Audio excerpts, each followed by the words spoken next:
passages qu'on a pu lire ensemble, des principes spirituels qui, je le crois en tout cas, nous permettent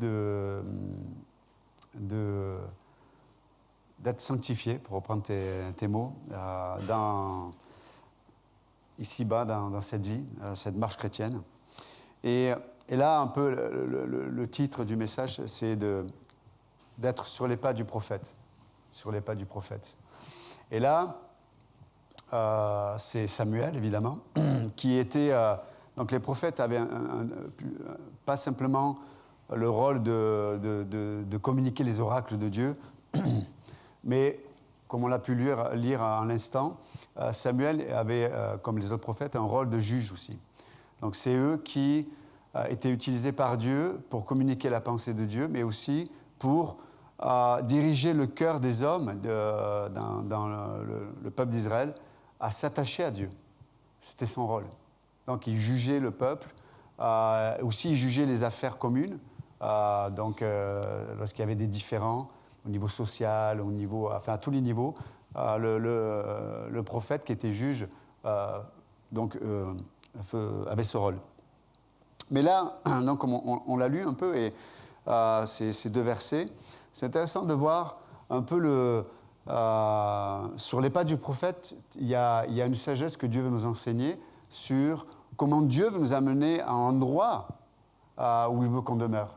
Donc, on a entendu pasteur Georges à l'instant, qui nous rappelait que Dieu voulait qu'on ne soit pas simplement à un endroit où on vit naturellement, avec une pensée, une vision, et avec aussi toutes les choses qui, dans notre âme, pourraient nous blesser, nous faire du mal et faire du mal aux autres. Et qui pourraient aussi nous amener à reconsidérer le cœur de Dieu et son plan. Si on reste là, on va, sans s'en rendre compte, on peut juger le plan de Dieu. Comment on sait qu'on juge le plan de Dieu? C'est quand on vit dans la colère. Et donc, à travers les pas du prophète, on va voir qu'il y a une sagesse pour que nous comprenions et du coup acceptions que Dieu nous place à cet endroit-là. Là où ça va devenir une évidence dans notre existence, dans nos vies, dans nos âmes, dans nos pensées, de rencontrer tout ce que Dieu veut nous faire vivre. Tu parlais de la prière, tu parlais de l'étude de la parole de Dieu, tu parlais de témoigner de notre foi, tu parlais de rentrer dans un appel, dans la destinée que Dieu a pour nous, dans notre nouvelle identité. Voilà, c'est ce que Dieu veut pour nos vies. Mais si on reste là, tout ce que Dieu voudrait pour notre vie va devenir comme juste une loi. Et au lieu d'être affranchi par les projets de Dieu et la pensée de Dieu, ben, on va être écrasé par le projet de Dieu. On va, comme je viens de le dire, on va être asservi. Et on va vivre comme une forme le mauvais côté de l'esclavage, c'est-à-dire de faire les choses parce qu'il faut les faire. Mais on ne trouve pas la vie quand on vit comme ça. Or, nous avons un Dieu qui est le Dieu, il est le créateur de la vie. Il est même la vie, puisqu'il y a la lumière. Donc, c'est à cet endroit-là, lorsqu'on se laisse, Dieu nous amène à cet endroit-là, qu'on va comprendre tout le projet de Dieu et la bonne main de Dieu, la bonté de Dieu, le cœur de Dieu. Voilà. Mais c'est intéressant de voir comment Dieu veut nous amener là, et puis Dieu veut nous l'enseigner à travers les pas du prophète. Et je voudrais que nous puissions nous arrêter un peu sur ces villes que le prophète visitait et où ce dernier exerçait son ministère. Et la première ville que l'on peut observer dans ce passage, c'est que le prophète vivait son ministère dans la ville de Bethel. Et nous savons que la ville de Bethel, c'est traduit par la maison de Dieu. C'est la maison de Dieu. Dans Genèse 12:8, c'est à cet endroit-là que Abraham va construire un autel. Et l'Écriture dit qu'il va littéralement invoquer le nom de l'Éternel. Il va invoquer le nom de l'Éternel. C'est intéressant parce que le mot en hébreu pour invoquer, il y a l'idée dans la racine du mot, il y a l'idée de... j'ai noté parce que vous savez, j'ai une mémoire de poisson rouge. L'idée, c'est d'accoster une personne que l'on rencontre. c'est d'accoster une personne que l'on rencontre. Pasteur Dominique, tu peux venir, s'il te plaît? Parce qu'il m'a demandé en privé, il m'a dit, j'ai besoin de faire des exercices, pasteur, et je sais que tu donnes des cours de sport, donc là, ça commence par là. Tu m'accostes?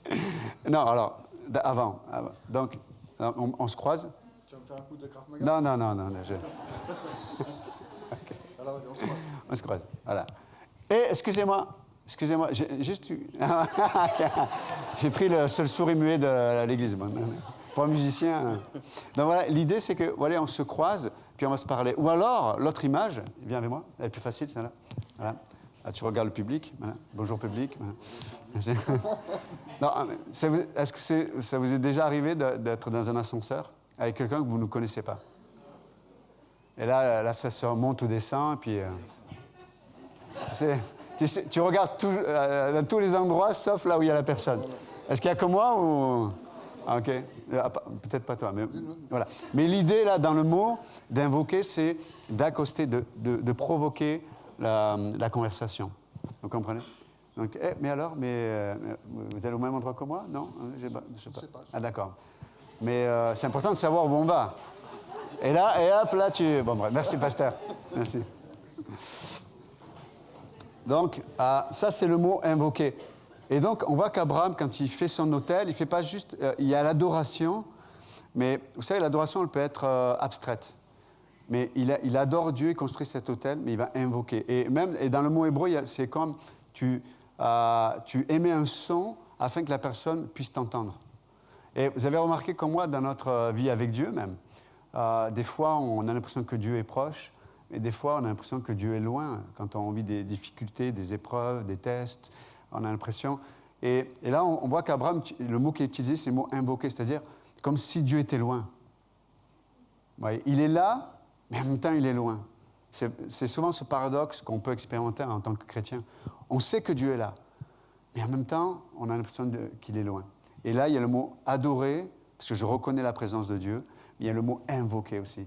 Si je crie vers lui, je demande de l'aide, je dis « Seigneur, viens à mon secours, Seigneur, saisis-moi, Seigneur, je confesse que tu fais une œuvre dans ma vie. » Vous comprenez l'idée?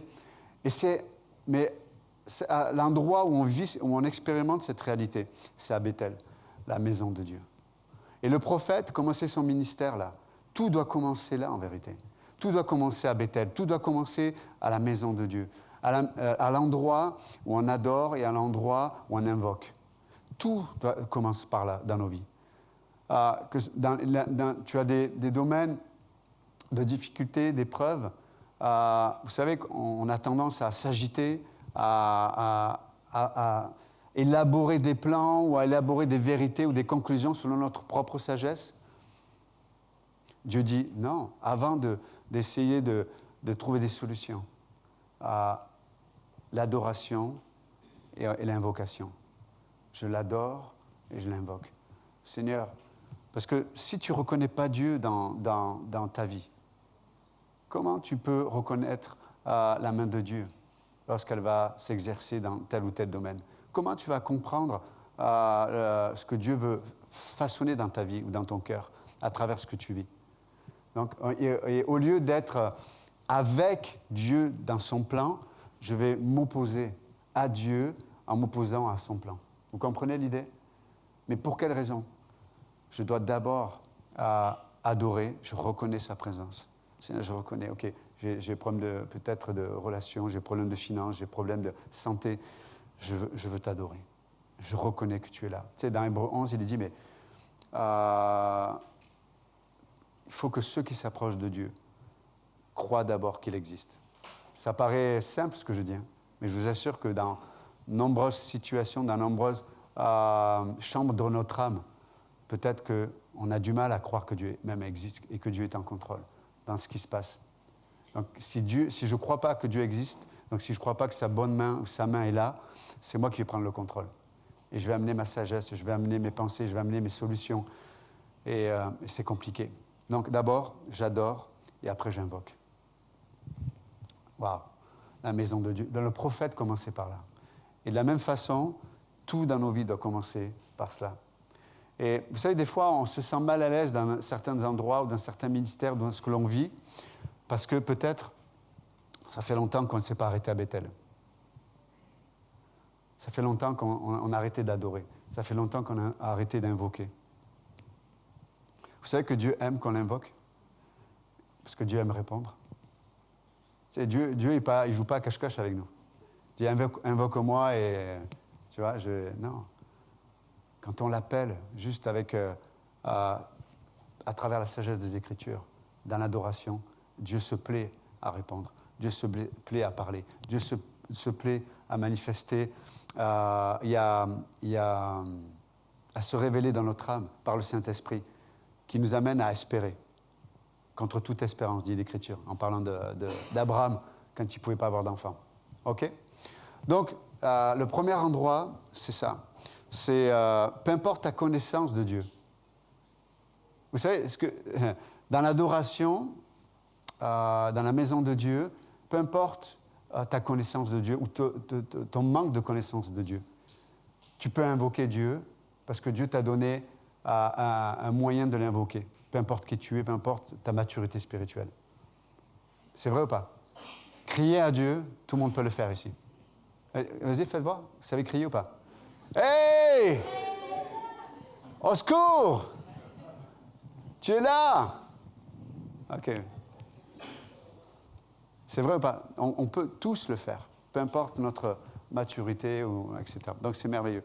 Dans la maison de Dieu, Bethel. Deuxième chose que l'on peut voir, c'est que le prophète va aller à d'abord Bethel et puis il va aller à Gilgal.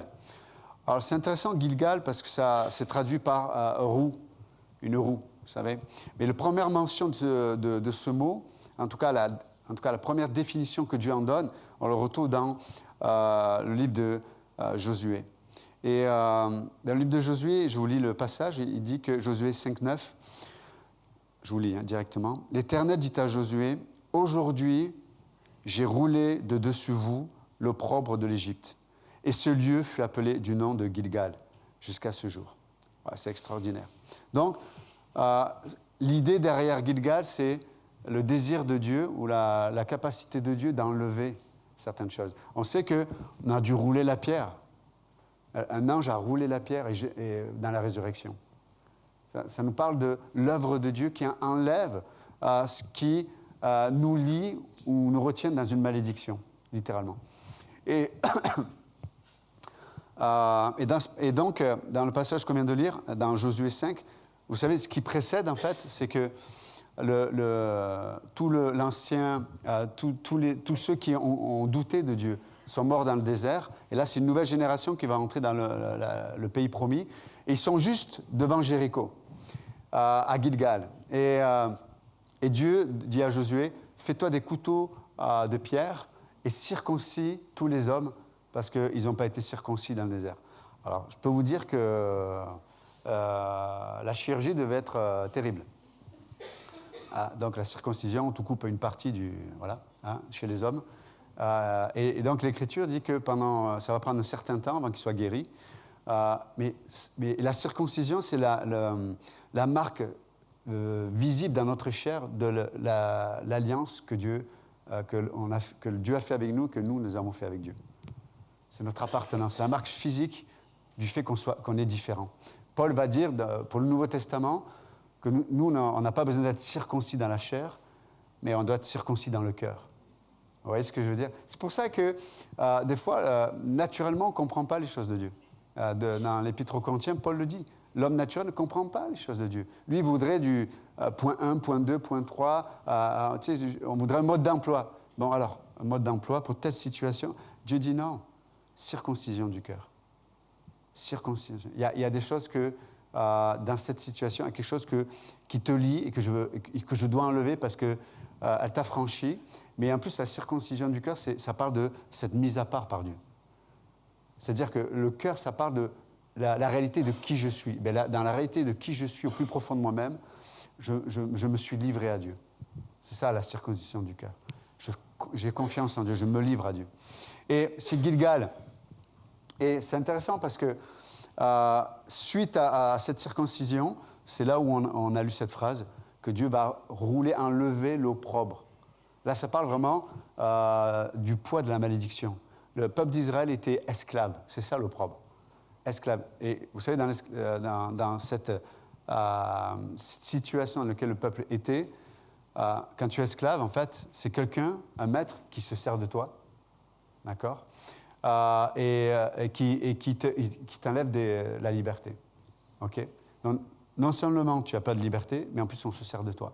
Et ça nous parle de l'identité qu'on pourrait avoir.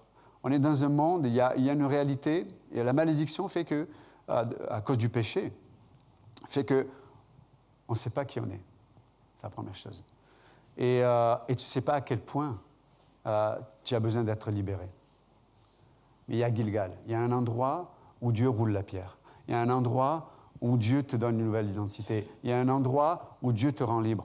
Et dans 2 Pierre 2,19, Pierre dit, mais en parlant des religieux et des légalistes, il dit, mais ils leur promettent, et des faux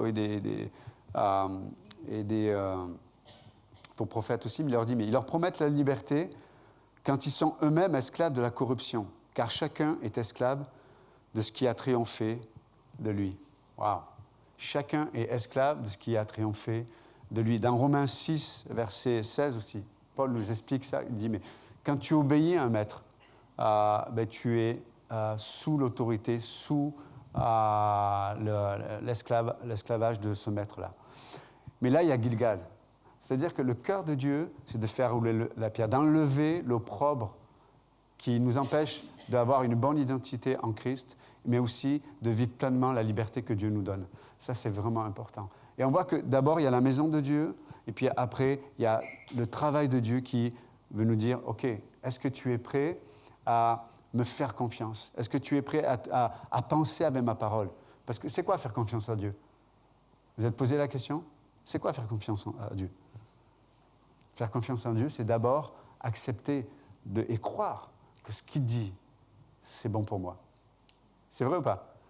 La sagesse de Dieu, elle est bonne pour moi. Même si, après ma mort, des fois, on a l'impression qu'on va mourir. Et Dieu dit, oui, tu vas mourir, c'est très bien. Hein? Il faut être un serial killer, mais de la chair. Okay? Parce que si tu n'es pas un serial killer de ta chair, tu vas être un serial killer avec les autres. Okay? Donc, Dieu dit, je vais rouler la pierre. Je vais te donner une nouvelle identité et je vais t'aider à te placer sous mon joug à moi. Et dans le joug de Dieu, qu'est-ce qu'il y a? On vit vraiment notre liberté. Vous savez, en tant qu'être humain, souvent on nous a donné une forme de mensonge en nous disant que la liberté, c'est de pouvoir faire ce que je veux. Ce n'est pas la liberté, ça. Je serai vraiment à la liberté quand je ferai ce que je veux et que j'aurai le pouvoir de faire ce que je veux. Là, je serai vraiment libre. Non, la vraie liberté, c'est d'avoir la capacité, la puissance, pour le dire autrement, de faire ce qui est juste. Vous voyez? Gilgal, il y a une pierre qui doit être roulée. Il y a un poids de malédiction où Dieu nous dit, est-ce que tu es prêt? Est-ce que tu es prêt à accepter ma sagesse? Est-ce que tu es prêt à ma pensée? Est-ce que tu es prêt à croire ma façon pour enlever cette mauvaise identité et cet asservissement dans lequel tu vis? Vous savez, je l'ai dit tout à l'heure, mais quand on est asservi, quand on vit dans une forme d'esclavage et qu'on ne vit pas réellement la liberté, il y a comme un mal-être constant dans notre âme. Le peuple d'Israël, il était occupé, mais à l'intérieur, il était complètement dans un mal-être profond. C'est pour ça que Dieu dit à Moïse, « J'ai entendu les cris de mon peuple ». C'est vrai ou pas? Quand il va envoyer Moïse pour délivrer Israël, « J'ai entendu les pleurs, les cris, la souffrance de mon peuple ». Quand tu es esclave, il y a un mal-être. Des fois, on ne sait même pas l'expliquer. Il y a quelque chose qui n'est pas à sa place. Et tu as raison, tu n'es pas à ta place. Tu es là au lieu d'être là. Il y a une pierre qui doit être roulée, une malédiction dans laquelle tu vis. Et Dieu dit, il faut maintenant que je te place ailleurs, dans la bénédiction et non pas dans la malédiction. Et ça, c'est très important. C'est Gilgal. Notre point, rapidement. après, l'auteur nous dit que il allait à Mitzpah. Et c'est intéressant parce que Mitzpah, c'est la tour de guet, être en hauteur. Pour le dire autrement, je commence à voir de loin. Je vais aller plus loin. Je commence à avoir du discernement. Hein, vous comprenez? Donc, quand je vis la réalité de Bethel dans mon âme, lorsque j'expérimente la réalité de Gilgal, je commence à avoir du discernement. Tu sais, c'est comme... Et des fois, le discernement, ça peut être... il peut être utilisé par ma rationalité. J'analyse une situation, je regarde je pèse le pour et le contre selon ce que je sais de la sagesse de Dieu, du cœur de Dieu, et j'arrive à une conclusion qui correspond à la pensée de Dieu. Okay? Mais il y a aussi une forme dans le discernement, il peut y avoir une forme d'intuition des fois aussi. Des fois, je ne sais pas mettre les mots, mais il y a quelque chose qui ne sonne pas juste. Je disais ça à quelqu'un hier, je disais, mais des fois, tu peux avoir des situations, des relations, ou des gens qui vont te dire quelque chose, ou un comportement d'une personne. Et honnêtement, tu n'as aucun élément pour dire que c'est mal. Il n'y a rien de mal. Mais tu as une intuition qui dit, ça ne sonne pas comme j'ai l'habitude que ça sonne. Vous voyez? C'est comme, il y a quelque chose qui n'est pas bon. Tu sais, c'est comme ma guitare. Si je prends ma guitare, OK? Bon, c'est pas la mienne, c'est à l'église, mais en tout cas. Mais si je joue là, ça sonne bizarre, hein? OK. Soit je me dis, bon, c'est la guitare, et non, vous en faites pas. Le trésorier, là, j'ai vu, il est tombé par terre. Non, mais donc, soit je me dis, le problème, c'est la guitare, soit il y a un problème quelque part. Et en fait, vous avez vu un petit médiateur, là. Pas médiateur, c'est Jésus, mais médiateur. Et là, là, on entend que c'est juste. Vous comprenez l'idée? Donc, OK. Hein, le médiateur, il est dans ma poche. Et c'est ça le discernement aussi. C'est que notre oreille est sur la bonne fréquence. Elle est sur la bonne fréquence. Mais je ne peux pas avoir mon oreille sur la bonne fréquence si en amont, je n'ai pas expérimenté Bethel ni Gilgal. Ce n'est pas possible.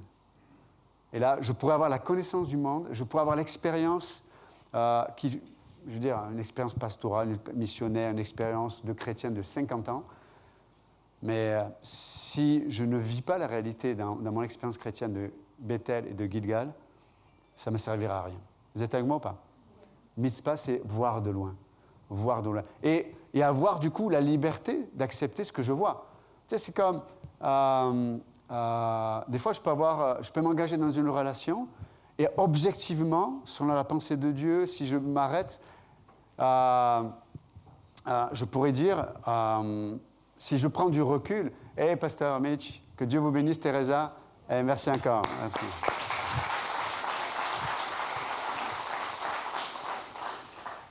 Donc, Margot, merci de les amener.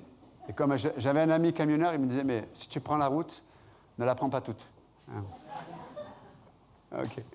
Mais voir de loin, c'est pas simplement je vois quelque chose. C'est que mon âme a la capacité de m'accorder à ce que je vois. C'est ça, Mitzpah. Donc, par exemple, je m'engage dans une relation et voilà. Et au bout d'un moment, je dis, attends, mais cet homme ou cette femme, avec l'objectivité de Dieu, elle ne correspond pas à mon appel, à ma vie, à mes projets. Vous voyez ce que je veux dire? Mais si tu n'as pas expérimenté ni Bethel, donc tu sais, l'adoration, l'invocation, ni Gilgal, même si tu vois que ce n'est pas la bonne personne, malheureusement, tu n'auras pas la capacité de dire non. Donc tu vois, mais tu ne peux pas agir par rapport à ce que tu vois. Ouais, c'est pour ça que Mitzpah vient après Bethel et après, je dis quoi, Gilgal, pardon. Ça vient après. Donc il y a des gens qui voient, et tu leur conseilles, tu leur dis, mais... et tu leur donnes des arguments. Fais attention à telle décision, tu vas aller à tel endroit, tu veux faire ceci, tu veux faire cela. OK. Encore une fois, sur le papier, il n'y a rien de mal. Ce n'est pas une question de bien ou de mal, mais c'est une question de sagesse de Dieu. OK. Sur le papier, OK. Et là, mitzpah, je vois de loin. Et tu donnes les éléments. Et la personne, elle se dit non.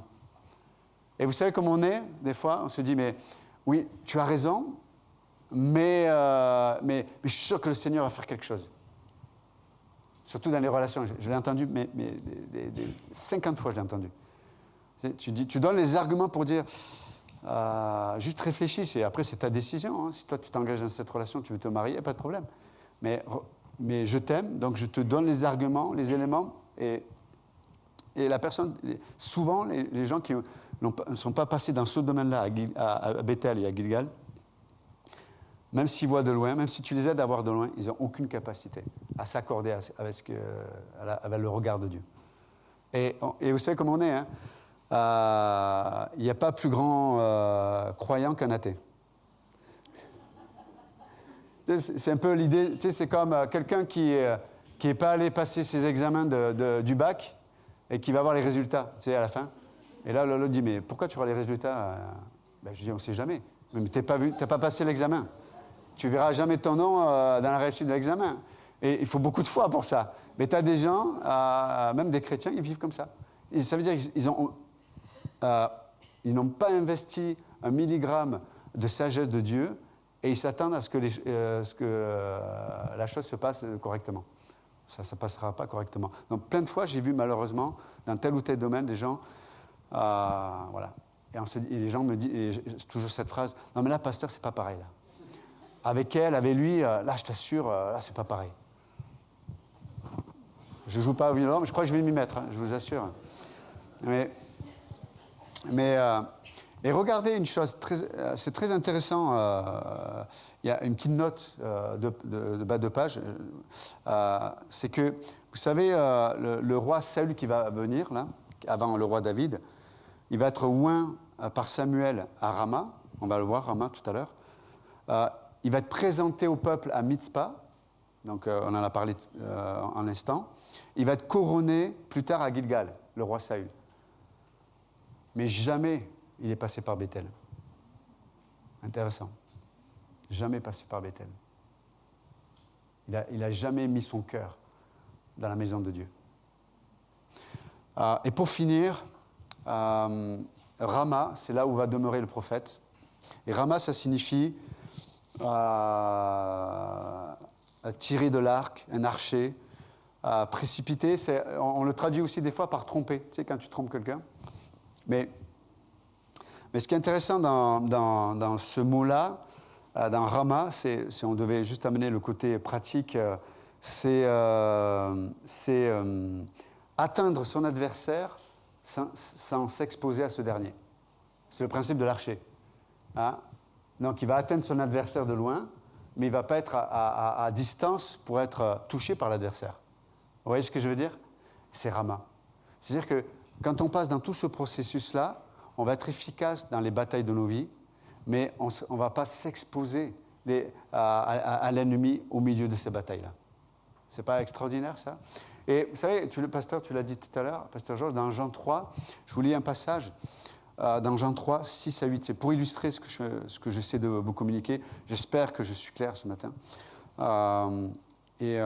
Jean 3, regardez ce que Jésus dit à Nicodème. C'est un passage que vous connaissez très bien. Il dit, mais ce qui est né de la chair est chair, et ce qui est né de l'esprit est esprit. Ne t'étonne pas que je t'ai dit, il faut que vous naissiez de nouveau. Mais écoutez, verset 8. Le vent souffle où il veut, et tu en entends le bruit. Mais tu ne sais pas d'où il vient, ni où il va. Il en est ainsi de quiconque est né de l'esprit. Mais il en est aussi quiconque qui est dirigé par l'esprit. Et c'est ça, en fait, Rama. C'est-à-dire qu'on est efficace dans la guerre spirituelle, face à nos ennemis, quels qu'ils seraient. Ça peut être notre propre chair, ça peut être dans le monde, ça peut être des pensées, ça peut être des émotions blessées, ça peut être notre passé, ça peut être notre présent, ça peut être notre incapacité à croire Dieu dans le futur. Peu importe, je ne sais pas. Mais il y a Rama. Ça veut dire qu'on est passé par Bethel, Gilgal, Mitzpah, et là on a la capacité de combattre dans les bonnes batailles, parce que des fois, malheureusement, beaucoup d'entre nous, on est engagés dans des batailles qui ne sont pas les bonnes. Donc peu importe que tu gagnes ou que tu perds, elles vont t'affecter négativement, ces mauvaises batailles. D'accord? Donc, il y a des endroits, il y a de l'énergie et des pensées. On ne devrait pas perdre notre temps là-dedans. Ça, c'est la première chose. Mais la deuxième chose, c'est d'avoir la capacité d'atteindre notre objectif sans notre ennemi, sans soi-même être exposé. Ça, c'est extraordinaire. Ça, c'est Rama. Et vous savez, l'ennemi ne comprend pas. Le diable, il vient tenter Jésus. Et il se dit, mais avec les arguments que j'amène sur la table, je suis sûr d'avoir le jackpot. Et à la fin, il retourne bredouille. Vous voyez ce que je veux dire? C'est incroyable. De la même façon, quand on suit les pas du prophète, là, on a la capacité d'avoir cette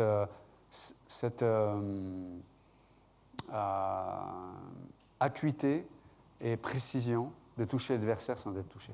Ça, c'est incroyable. Incroyable. Par exemple, en tant que mari ou femme, des fois on vit des situations, des tempêtes où la vague, là tu es au creux de la vague et des fois tu peux être affecté émotionnellement par peut-être l'attitude de l'autre, peut-être elle te rentre dedans, tu peux être condamné ou toi-même tu peux réagir dans la colère ou de la frustration ou pire que tout ça, parce que tant qu'il y a de la réaction, ça veut dire qu'il y a de l'envie quand même d'aller quelque part. Mais quand les gens ont arrêté de se battre, c'est le pire. Ouais, entre parenthèses, ça c'est vrai dans nos vies. Il y a beaucoup de chrétiens aujourd'hui, vous avez peut-être baissé les bras, vous avez arrêté de vous battre. Il y a des gens qui ont arrêté de se battre pour dire la parole, prier, pour se rassembler, pour venir au culte. Encore une fois, ce que je dis, c'est pas, il n'y a aucune intention de vous faire ce que vous n'avez pas envie de faire. Mais je vous dis que Dieu nous a donné des éléments pour pouvoir grandir et avoir une maturité, puis rentrer dans la destinée qu'il a pour nous, qui est beaucoup plus élevée que celle qu'on pourrait se fabriquer, entre parenthèses. Okay? Donc, mais beaucoup de chrétiens ont arrêté de se battre, de venir au culte, aller témoigner de leur foi, peut-être la prière, comme je dis, l'étude de l'Écriture, etc. Beaucoup de gens ont arrêté. Et moi, je peux le voir. Par exemple, on est une église, encore une fois, j'espère, ne le prenez pas mal ce que je vais dire. Hein. Mais par exemple, on est une église, il y a 150 personnes. On est avec 40-45 le jeudi, au culte. Moi, ça m'étonne. Oui, pourtant, j'ai des enfants, etc. On se dépatouille. Il y a des gens qui ont 3 enfants. Il y en a un qui tourne. Donc, vous savez, la vie chrétienne, il y a une grande part de la vie chrétienne. C'est une bataille. C'est vraiment une bataille, je vous assure. Et si on se laisse aller, on peut perdre le sentiment du besoin pour quelque chose qui est important. Et du coup, après, tu te bats avec des armes naturelles dans ta vie. Vous voyez? Et là, quand tu te bats avec des armes naturelles, tu es à distance de l'ennemi. Tu vas mettre des coups, c'est bien, mais tu vas beaucoup en prendre. Et je vous assure que Dieu veut nous préserver de certaines choses. Dieu veut nous préserver de certaines choses. Il y a des choses qui vous ont atteint, ça brise le cœur de Dieu. Ça le brise. Vraiment, tu sais, c'est comme tu as un enfant, tu dis, ne passe pas par là, tu vas te faire mal. Il passe par là, il se fait mal. Tu dis, c'est pas possible. Voilà. Et tu peux être en colère parce qu'il ne t'a pas obéi, mais surtout, tu es brisé parce qu'il s'est vraiment peut-être blessé. Donc, Dieu a ce cœur-là.